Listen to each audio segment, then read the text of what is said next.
के रोगी होंगे नहीं।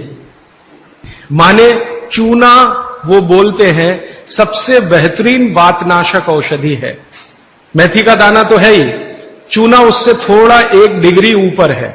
मेथी दाने से चूना सबसे अच्छी वातनाशक औषधि है। चूने के बारे में भागवत जी का बहुत रिसर्च है, बहुत रिसर्च है।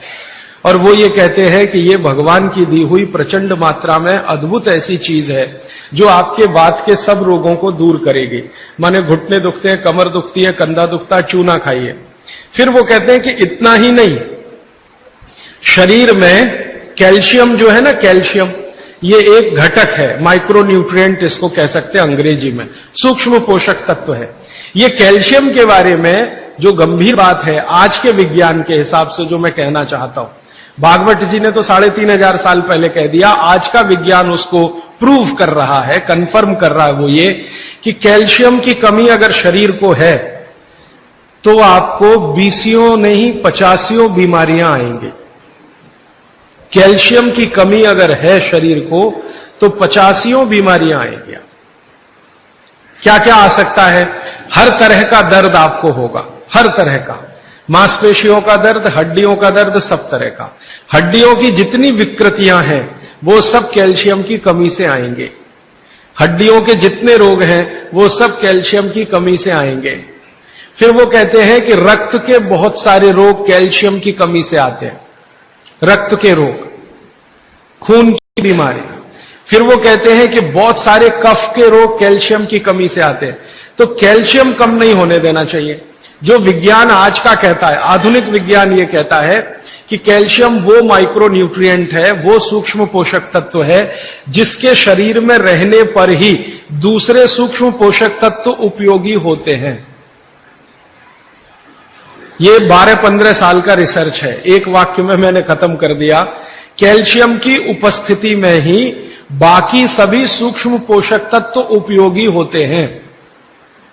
इसका मतलब यह है कि अगर आपको शरीर में विटामिन सी का असर देखना है तो कैल्शियम चाहिए, विटामिन ए का असर देखना है तो कैल्शियम चाहिए, विटामिन बी का असर देखना है तो कैल्शियम चाहिए, अगर विटामिन डी का असर देखना है तो भी कैल्शियम चाहिए, विटामिन के का असर देखना है तो भी कैल्शियम चाहिए, प्रोटीन अच्छे से आपके शरीर को काम में आए तो कैल्शियम चाहिए, कार्बोहाइड्रेट्स ठीक से आपके शरीर को मदद करे तो कैल्शियम चाहिए, फैट्स आपके शरीर में डिसॉल्व होते रहें और जहां जरूरत है वहां लुब्रिकेशन में मदद करते रहें तो कैल्शियम चाहिए। माने समझ लीजिए कि कैल्शियम अगर नहीं है तो शरीर में सब कुछ बीमारियां आने ही वाली है।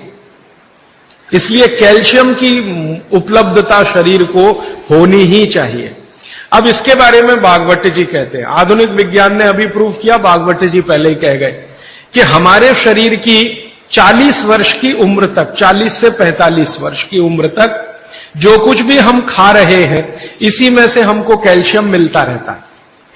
सबसे ज्यादा कैल्शियम आप जानते हैं दूध में है, दूध, फिर दूध के बाद दही, दही के बाद मट्ठा, मट्ठे के बाद मक्खन, मक्खन के बाद घी, इन सब में भरपूर कैल्शियम है। फिर आपने खाया संतरा, मौसम्मी, नारंगी, अंगूर, द्राक्ष, जो भी खट्टे फल, आम वगैरह वगैरह, सब में कैल्शियम भरपूर मात्रा में है। फिर सबसे ज्यादा कैल्शियम फलों में माना जाता केले में है। केला भरपूर खाना चाहिए क्योंकि कैल्शियम का सबसे बड़ा भंडार है और आसानी से हजम होता है। तो ऐसे जो फल हैं इनका जो कैल्शियम है ये 40-45 साल तक हमें आसानी से मिलता रहता है, क्योंकि शरीर की जो बायोकेमिस्ट्री है 40-45 साल तक एकदम दुरुस्त और तंदुरुस्त रहती है। जठर अग्नि भी तीव्र रहती है, बाकी सब फंक्शन ठीक है। लेकिन जैसे ही 45 की उम्र खत्म होती है, माताओं को यह बात विशेष रूप से कह रहा हूं, बहनों को, माताओं को, जैसे ही आपकी 45 की उम्र पूरी होती है और आपका मेंसेस साइकिल बंद होता है, मासिक धर्म आपका बंद होता है, उसी समय आपको कैल्शियम हजम होना कम होना शुरू होता है। आप कितना भी ये सब चीजें खाएं, केला भी खाएं, ये भी खाएं, लेकिन कैल्शियम उतना पूर्ति नहीं करता, क्योंकि कैल्शियम को शरीर में डाइजेस्ट कराने वाला जो हार्मोन है वो तभी तक आपको है जब तक आपकी मासिक चक्र की शुरुआत है।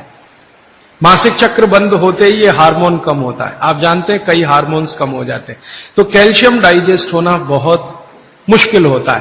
तब आपको जरूरत पड़ती है कि बाहर से कैल्शियम लें। इसलिए सब माताएं इस बात को ध्यान दें और इसको गांठ बांध लें कि 45 की उम्र होते ही चूना खाएं, क्योंकि अतिरिक्त बाहर से कैल्शियम उसी से मिलेगा। चूना जरूर खाएं आप सबके लिए, और आपको भी है चूना खाएं, क्योंकि आपकी उम्र भी 45 की जब पूरी होगी तो ये जो कैल्शियम है वो आपके लिए पर्याप्त नहीं है, जो फलों से और सब्जियों से आ रहा है, कुछ अतिरिक्त चाहिए। और चूंकि बाकी सब माइक्रो न्यूट्रिएंट्स कैल्शियम की उपस्थिति में ही काम आएंगे, इसलिए इस पर ध्यान दीजिए। तो शायद इसलिए इस देश में एक परंपरा विकसित हुई है पान खाने की। ये पान खाने की परंपरा बहुत वैज्ञानिक है, बहुत ही वैज्ञानिक। जिसने भी शुरू की वो बागभट्ट का पक्का चेला रहा होगा, बहुत समझकर उसने ये शुरू की। और ये अद्भुत है। अद्भुत मैं इसलिए कह रहा हूं कि भारत की सब जातियों में उत्तर से दक्षिण, पूरब से पश्चिम ये परंपरा है। कहीं भी चले जाओ, आप सिक्किम में चले जाओ, अरुणाचल में चले जाओ, वो भी पान खाते हैं। और आप धुर दक्षिण में आ जाओ तो यहां भी है, उत्तर में चले जाओ, कहीं भी चले जाओ।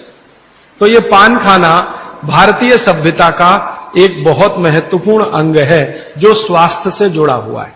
बस ध्यान इतना ही रखिए कि पान जो है चूने का ही खाना है। पान जो है चूने का ही खाना है। पान कभी भी कत्थे वाला ना खाएं, क्योंकि कत्था आपके लिए उतना उपयोगी नहीं है। कत्था स्वाद के लिए आप उपयोग करते हैं, चूना औषधि के लिए उपयोग करते हैं। ये बात मैं एक बार पहले भी कह चुका हूं, आज फिर से इसलिए कह रहा हूं कि कुछ नए चेहरे मैं देख रहा हूं।